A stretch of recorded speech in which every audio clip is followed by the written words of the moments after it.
Hi dear students, today we start chapter number 17 of kinesiology, that is neuromuscular coordination. What is coordinated movement? Coordinated movement, which is smooth, accurate and purposeful, is brought about by the integrated action of the many muscles superimposed upon a basis of efficient postural activity. The muscles concerned are grouped together as prime movers, antagonists, synergists and fixators. According to the particular function they are called upon to perform. What is coordination? Coordination is being able to do multitask like rub your tummy, it is two-a coordination, pat your head and jump at the same time. Coordination is when two or more separate entities work together. One example is hand-eye coordination, which affects how well you can catch and throw a ball. Basically, coordination is a coordination between nerve and muscles.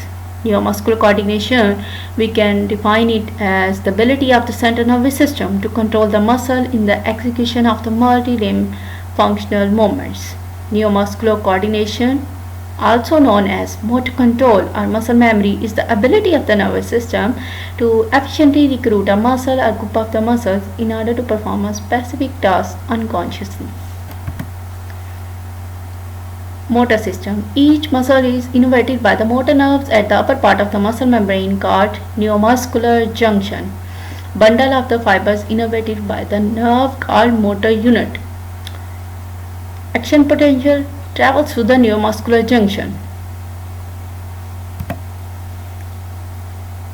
Coordination of motor response. There are two types of coordination or motor responses between nerve and muscles: intramuscular coordination and intramuscular coordination. Intramuscular coordination. Intramuscular coordination, the activation of the individual neuromuscular units, then activation of the individual muscle fibers. This is intramuscular coordination. And intramuscular coordination relates to the interaction between the group of the muscle, for example agonists, antagonists, synergists and fixators. It is smooth, rhythmical and correct movement to perform specific tasks. Look at this example, bicep curl. In this case, basically biceps are agonist. Main force of contraction is provided here by the biceps. Need coordination by the triceps, that are antagonists. Need coordination of the trapezius and rhomboids, that are fixators, and need coordination of the pronator teres, that are synergists. Interaction of skeletal muscles in the body. Prime movers, antagonists and synergists work together to produce smooth, coordinated and precise movement. A muscle can switch roles depending upon the movement. Group action of the muscles. The contraction of the prime movers result in the movement of the joint, while the reciprocal relaxation of the opposing group, the antagonists control their action without impeding it. Other muscles may work as synergists either to alter the direction of the pull of the prime movers or where the latter pass across more than one joint to stabilize the joint in which movement is not required.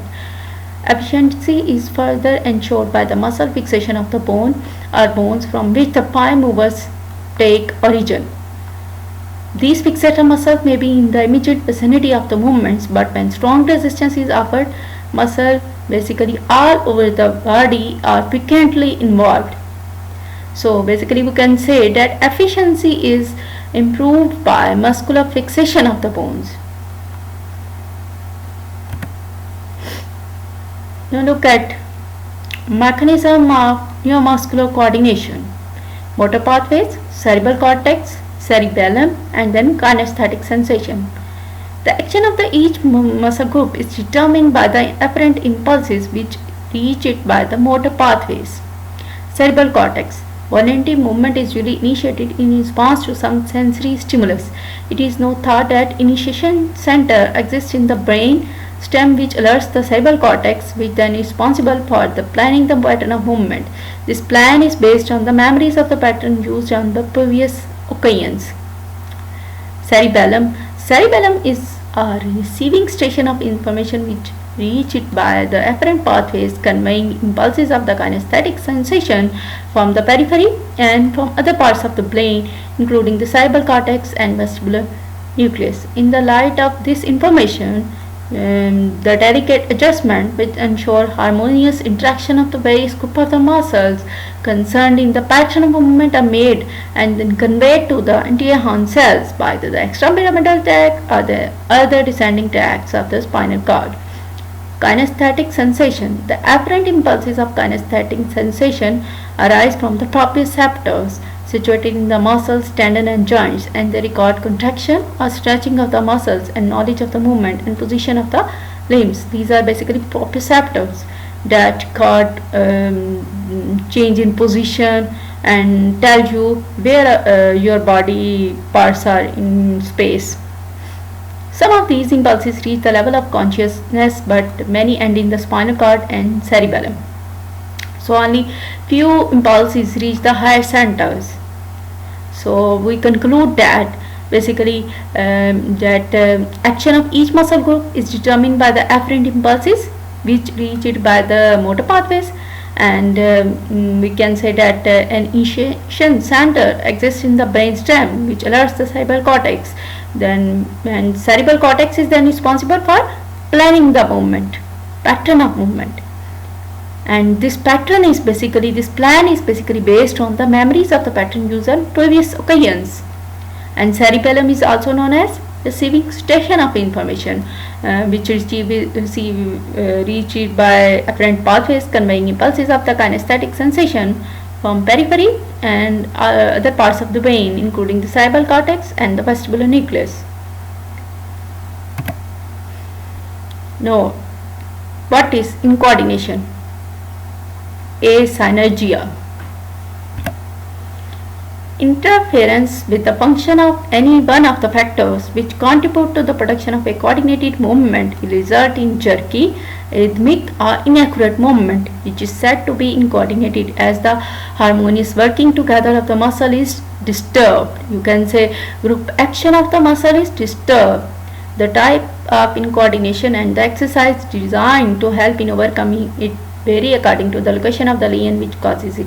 Basically, there are four main types really benefit from suitable exercise therapy. Now, what are the four causes of incoordination? First, incoordination associated with weakness or flaccidity of a particular muscle group. Flaccidity is a sign of, you can say, lower motor neuron. So we can say in this case either some lesions of the lower motor neurons prevent the appropriate impulses from reaching the muscles, or the condition of the muscles modified their normal reaction to these impulses. Incoordination associated with the spasticity of the muscles. Basically, lesions affecting the motor area of the cerebral cortex or the upper motor neurons result in the spasticity of muscles. Therefore, even when some appropriate impulses are able to reach them, the condition of the muscle is such that their response to them is abnormal. You can say the tone is increased and there is hypertonicity in case of the spasticity, and there is hypertonicity in the case of flaccidity. Third, incoordination results from cerebellar lesions. This is generally known as cerebellar ataxia. A meaning without, and the Greek word taxis meaning order. You can say the movements without order. There is marked hypotonicity of the muscles which tire easily and inadequate fixator action, not only of the muscle directly concerned with the group action but of the body generally. Movement therefore is irregular and swaying with a marked intention tremor. Fourth cause, incoordination resulting from the loss of the kinesthetic sensation. Sensory ataxia in the case of Tabes dorsalis, tabetic ataxia, describe this type. Without using his eyes to gain the information, the patient with this condition is completely unaware of the position of the body in space or of the position of the joints. You can say that eyes are basically working as a stimulus that provide information what is happening around in space, or what movements occurring in the joints, or what position the joint changing. The muscles in this case are hypotonic and tire easily, but they are unaware of this as a sensation of the fatigue is not recorded. Because patient is basically unaware of this sensation.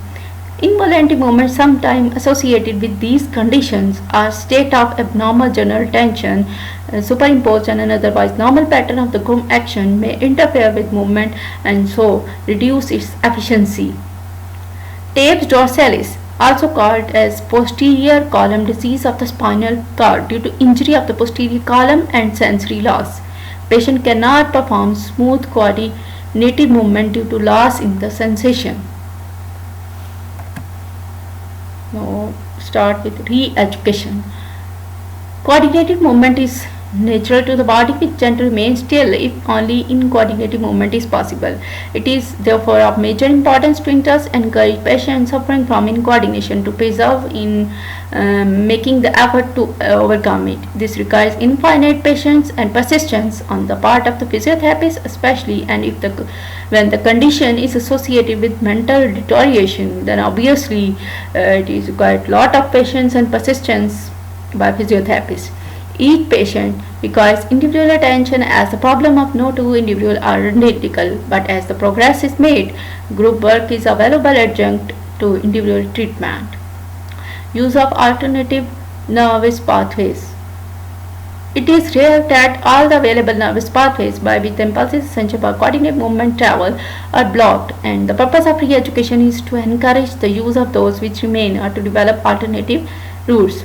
As an analogy, it may be helpful to consider pathway worn through an acre or so of the bracken or some other type of undergrowth. It is easy enough to walk through it when the pathway is used constantly and is well worn.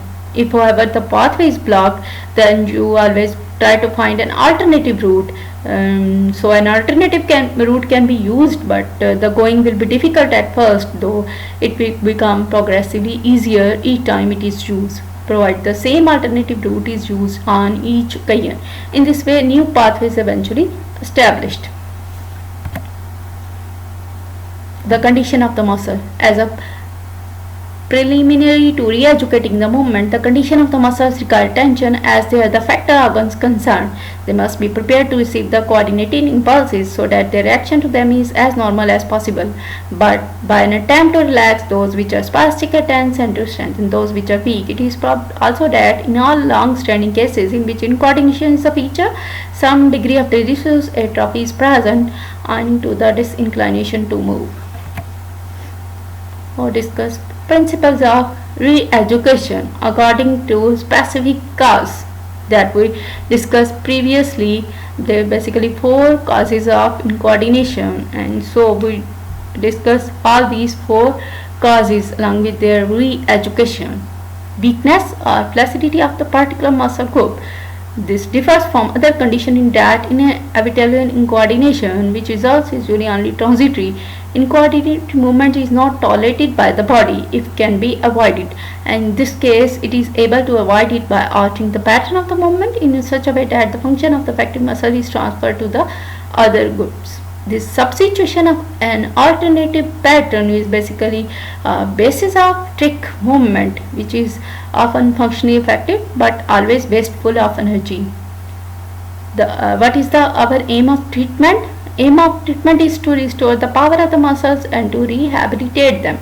The power of muscle is developed by the specific exercise designed for this purpose, and the rehabilitation is ensured by preserving the memory of the natural pattern of the movement in which they are involved. Basically, the natural pattern of movement is achieved by frequent passive movement. The muscles are paralyzed or by the active assisted exercise until some time as they are sufficiently powerful to take their full share in the coordinated effort required to perform the movement freely. Failure to preserve the memory of the natural and efficient pattern of the movement basically results in permanent substitution of the trick movement, in which case the rehabilitation of the muscle to function is never completed. Trick movements are wasteful of energy and may lead to the mechanical strain elsewhere. They are extremely difficult to eradicate and should therefore only be allowed to become established when there is no hope of recovery of the muscle. So when there is no hope of recovery of the muscle power, we allow the patient to use substitution or trick movements. Spasticity of muscles.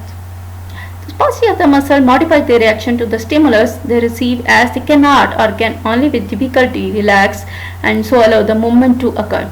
There is marked reluctance to attempt movement, while in those which are achieved, the essential rhythm, which is characteristics of efficient movement, is basically lost. Treatment is designed to promote relaxation, to stimulate effort, to give confidence in the ability to move, and to train rhythm. Relaxation methods, as you know, we already discussed in chapter number 6 of kinesiology in detail. Further, we use active exercise based on everyday movements help to make the patient as independent as possible and give him confidence. Those which involve the use of the more proximal joints and are large and basic in character are used first. All exercises are performed rhythmically to aid relaxation and reduce fatigue. Assistance be given when necessary but only after and as long as the effort is made to do them independently. Rhythmical counting, music or rhythm of the bouncing ball are used to regulate the speed of the movement, as the effort to keep in time helps to interest the patient and demands full attention.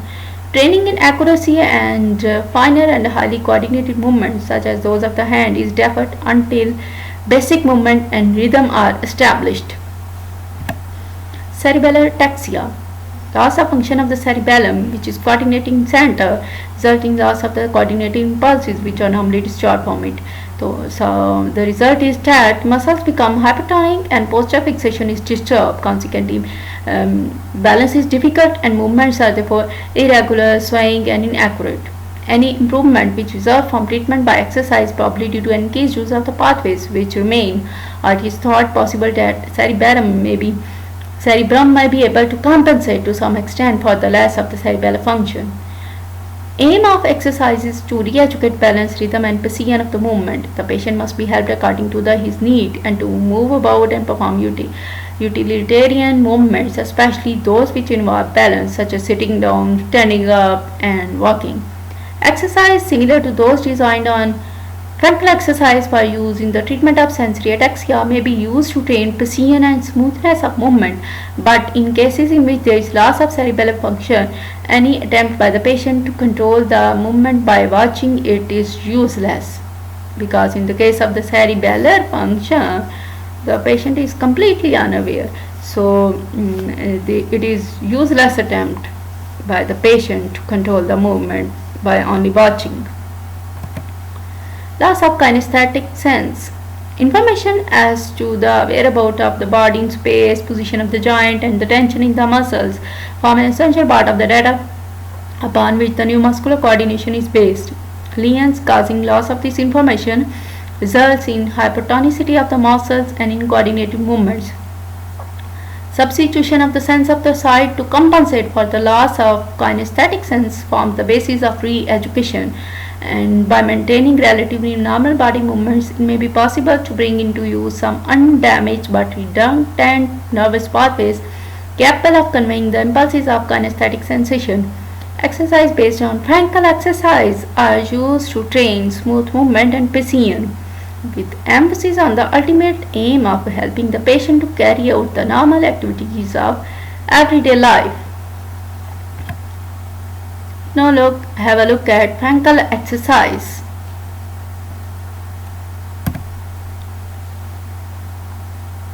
Dr. H. S. Frankel was medical superintendent of the Sanatorium Freihof in Switzerland towards the end of the last century. He made a special study of Dave's dorsalis and devised a method of treating the ataxia, which is a prominent symptom of the disease, by means of systemic and graduated exercise. Since then, this method has been used to treat incoordination which result from many other diseases, for example, disseminated sclerosis. He aims at establishing voluntary control of the movement by the use of any part of the sensory mechanism which remain intact, notably sight, sound and touch, to compensate for the loss of kinesthetic sensation. The process of learning this alternative method of the control is similar to that required to learn any new exercise. So the essential being concentration of the attention, precision and repetition. The ultimate aim is to establish control of the movement so that patient is able and confident in his ability to carry out those activities which are essential for independence in everyday life.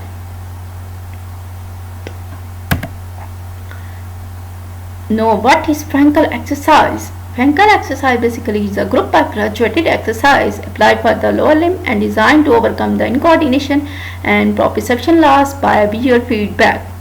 Principles: 4 basic positions should be used: supine, sitting, standing, or walking. Principles: what are the basic principles? Start unilateral, then bilateral. Start fast, then slow movement, because slow movement requires more control.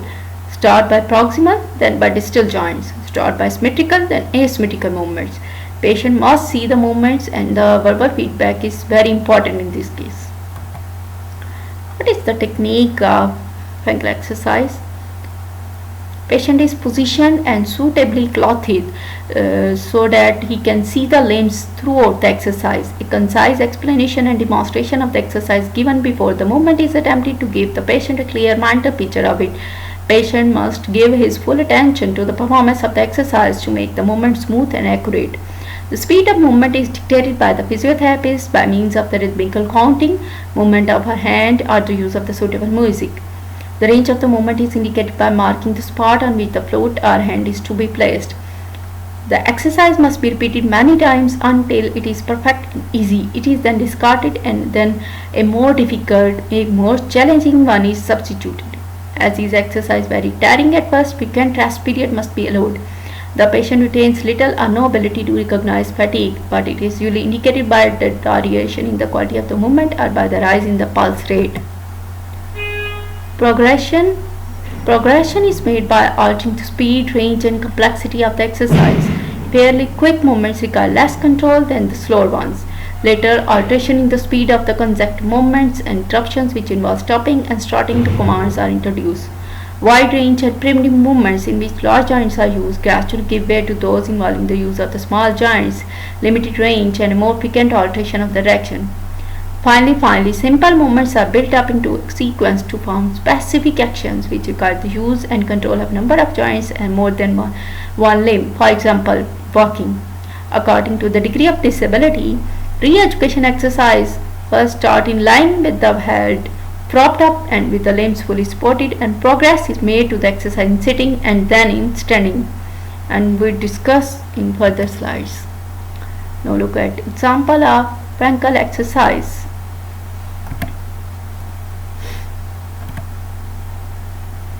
Four basic positions are used: lying, sitting, standing, and walking. Exercise for the legs in lying. Lying, head raised, hip abduction and adduction. The leg is fully supported throughout the smooth surface of a plain re-education board. Lying, head raised, one hip and knee flexion and extension. The heel is supported throughout and slides on the plate to position indicated by the physiotherapist. Lying, head raised, one leg raising to place heel on a specific mark. The mark may be made on the plinth or the patient's other foot or shin, or the heel may be placed in the palm of the physiotherapist's hand. Lying, head raised, hip and knee flexion, extension, abduction and adduction. The legs may work alternatively in opposition to each other. Stopping and starting during the course of the movement may be introduced to increase the control required to perform any of these exercises. Exercise for the legs in sitting. Sitting, one leg stretching to slide heel to a position indicated by a mark on the floor. Sitting, alternate leg stretching and lifting and to place heel or toe on specific marks. Stride sitting. Change to standing and then sit down again. The feet are drawn back and the trunk inclined forward from the hips to catch the center of gravity over the base. Patient then extends the leg and draws himself up with the help of his hand grasping the wall bars or the suitable apparatus. Exercise for the legs in standing. Stride standing. Transference of weight from foot to foot. Stride standing. Walking sideways, placing feet on marks on the floor. Some support may be necessary, but the patient may be able to see his feet. Standing. Walking, placing feet on the marks. The length of the stride can be varied by the physiotherapist according to the patient capacity. Standing, turn around. Patient finds this difficult and helped by marks on the floor. Standing, walking and changing direction to avoid obstacles.